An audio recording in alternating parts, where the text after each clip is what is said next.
friends! Welcome back to Second Star to the Left. I'm Michelle, and this is my daughter Billy. Hi again. And here's where we'll share board game reviews, ramblings, and a few wrong turns along the scenic route.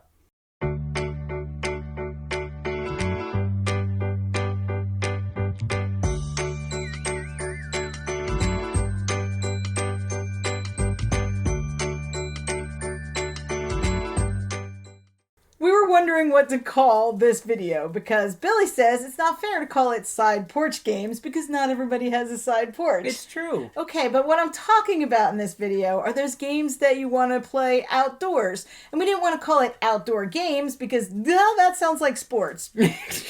What we're thinking about here is when the weather breaks and it's sunny and it's nice and spring finally gets here, what are the games that you want to take kind of outside, or maybe to a park, or maybe you're just kind of basking in the sunlight by a window, playing it in the fresh air, right? Or maybe a side porch, back porch, patio, I don't care, picnic blanket covered in ants, whatever it is. Well, maybe no ants. Okay, well, maybe no ants, unless you're playing a game with like little no, okay, even no if ants. You're playing Hive. No.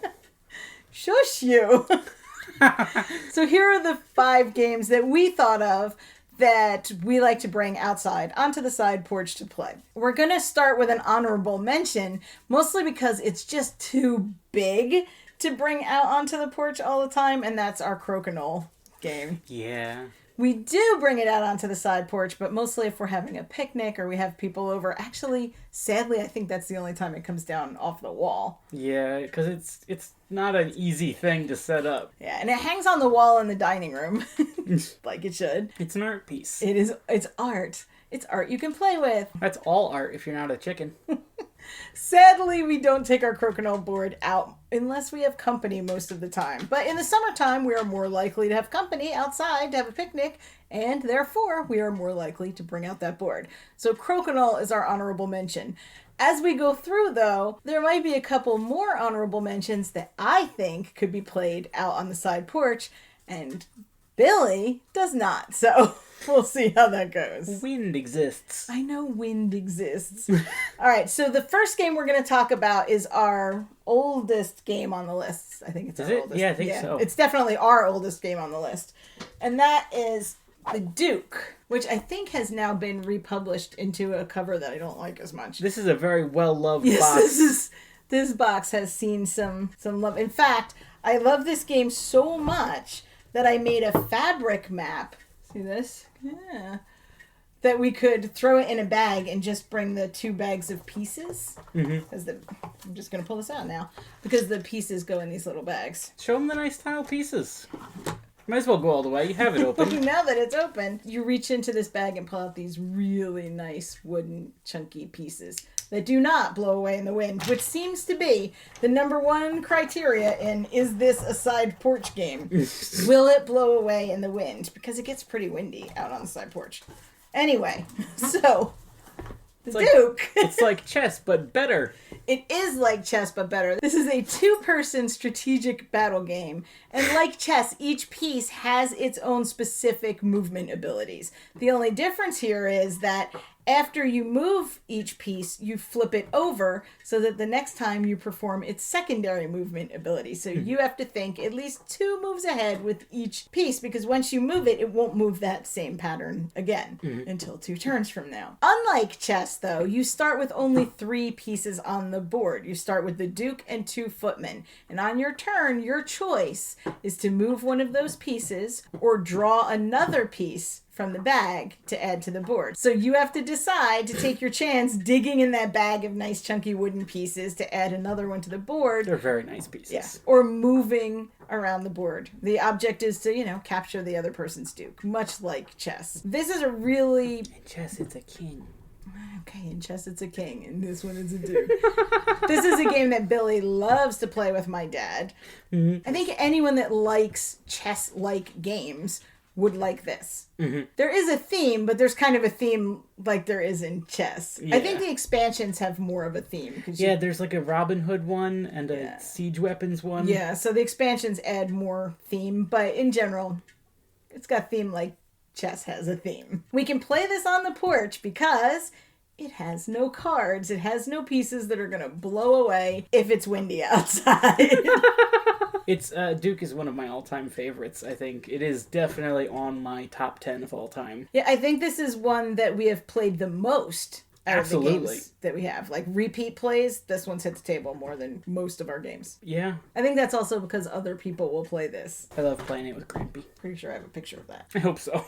We'll see. The next game on the list is the newest game that we've purchased out of the games we're going to share. And that one will be no surprise, because that is That Time You Killed Me. Yes, I'm still trying to win. I have won. Once. Twice. Twice? I trampled you with elephants, and once we didn't know somebody won. Oh, yeah, that doesn't count. It does do count. Because you didn't know you lost doesn't mean you lost any less. You didn't know you won. Details. That Time You Killed Me is another two-person strategy game that is a lot like chess. This one does have a few cards, but they're mostly reference cards. They're not cards that you necessarily need to play. Yeah, once you know the rules, you can do without them. Yeah, and I think that for the sake of Side Porch Games, we would stick to maybe one expansion or just the base. Probably just the base, if we're doing it outside, which... The base version, just to keep it simple, because part of the... Or something big and chunky like statues. Elephants. Elephants have the little hats that could blow away. I'm the only one that controls the elephants. Uh-huh.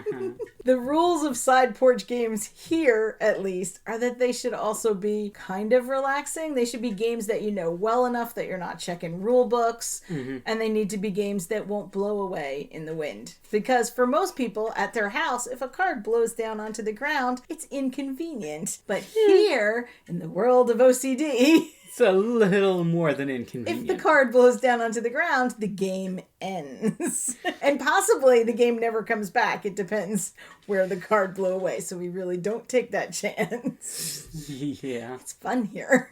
Anyway, That Time You Killed Me is one of our newer favorite strategy games. It's another one of my all-time favorites, I think. It's a much newer game, but it is already up there on the list. Do you know what I want to argue with you about? What? You tell me all the time that you're not going to play games because there's no theme. I'm not playing that roll and write because there's no theme. I'm not playing that card game. This has a strong theme. It has a theme, but it's just a strategy game. This is an abstract game. Yes, but it's not complicated. It's deep, but not complicated. I think your rules about theme all of only apply to the games you want all them of to. the mechanics have clear connections to the theme. Okay, fine. But I'm just saying, you should play Rogers of the Ganges. One of the games I argued for was, no surprise here, Botnik, which Billy turned down. I love Botnik, like with all my heart, but Those are chunky cardboard tiles. They're and not gonna blow away. sometimes it's a bit of a table hog. So that's the other problem. On the porch, we have a card table. And if I'm building something out, then that's not going to be a game that's going to work. If I get in one of those games where I just only build out to one direction, it's going to extend over the edge of the But table. I'd argue that we could play games like Overboss and Luna Capital out on the porch. Maybe Overboss. Billy's still arguing with me. You're limited in play space in Overboss. Yeah, you have a board, so we could do it. Overboss is a maybe. Okay. Yeah, I got a maybe. The next one that we want to talk about is one that we bring everywhere we go, because not only do we have the regular version, we have the pocket version. And yes, I am about to catch a lot of heckling here. But that is Hive. What's my current streak? That is Hive. What? The regular, I can't hear you. The regular big one. 30 And wins? can't hear you. And the pocket version both are perfect for playing anywhere, because not only are these big chunky pieces that aren't going to fall off the table, but if they did, I could literally throw them in a bucket of soapy water and we could they're start hard. over. Everything in the game is a hard surface. You could just sanitize easily. You know, I didn't really think of this when we were putting this list together, but you know what this is? What? A 2-player strategy game.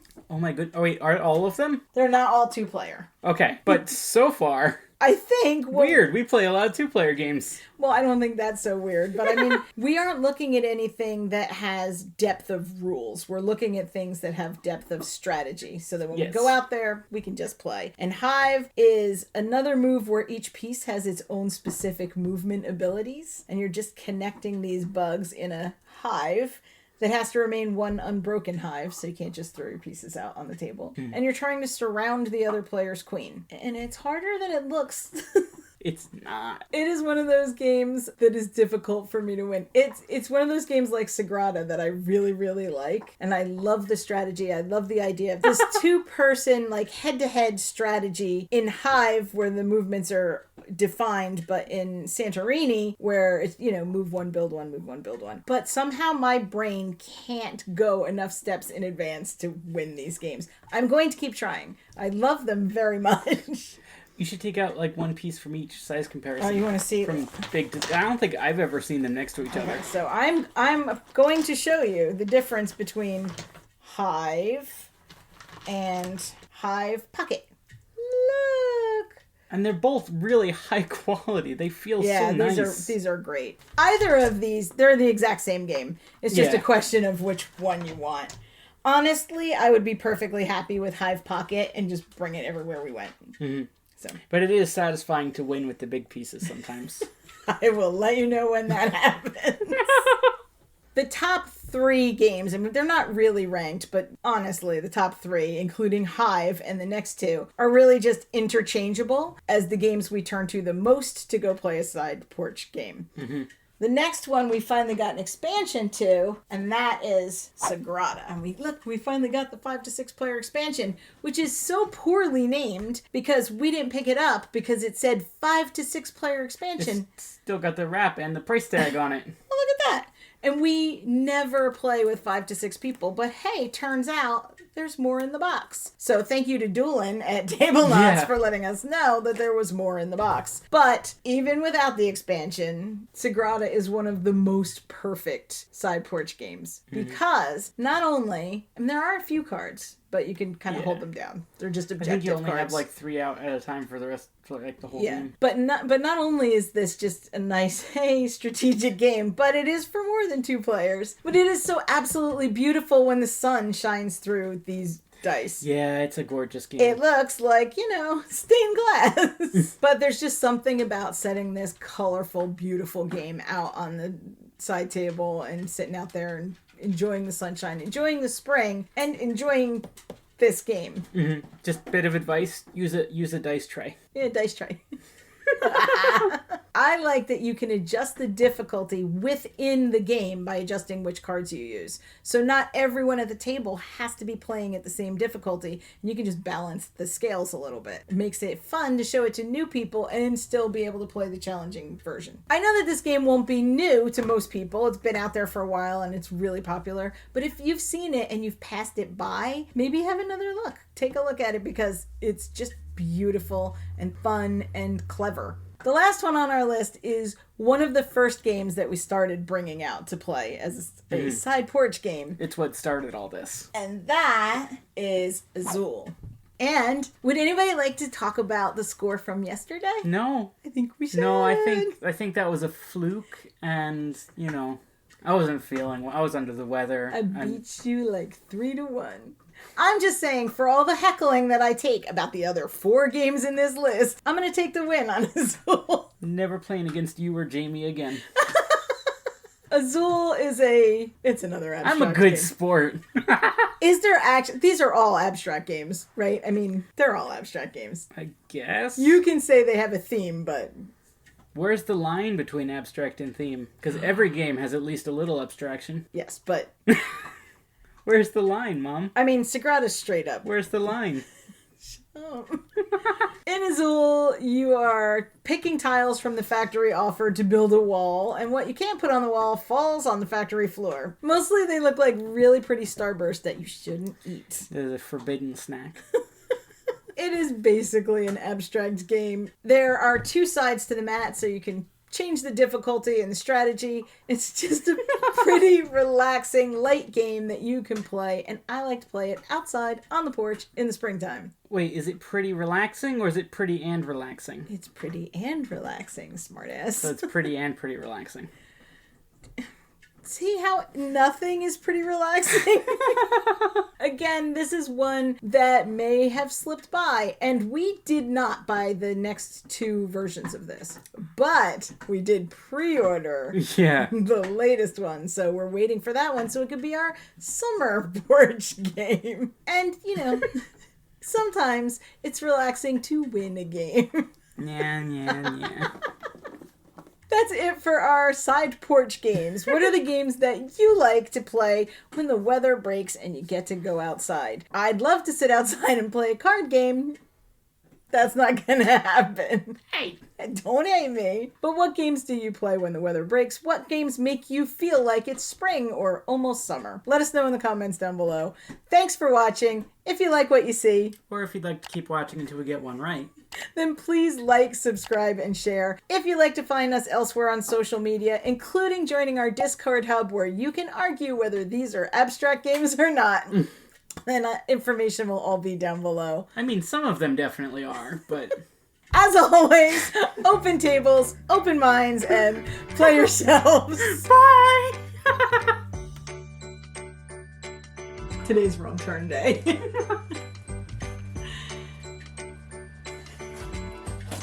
Too many chicken like buck, buck, buck, or... That wasn't even that funny. I don't know what you mean. That wasn't even that funny. Like, do you mean chickens like bick, bick, bick, bick? Why would I mean that? Are you broken? Oh no. Okay. What happened? Wait, What happened? just pictured a chicken hopping around in paint and couldn't get past it. Okay. Today's one of those days. Yes, it is.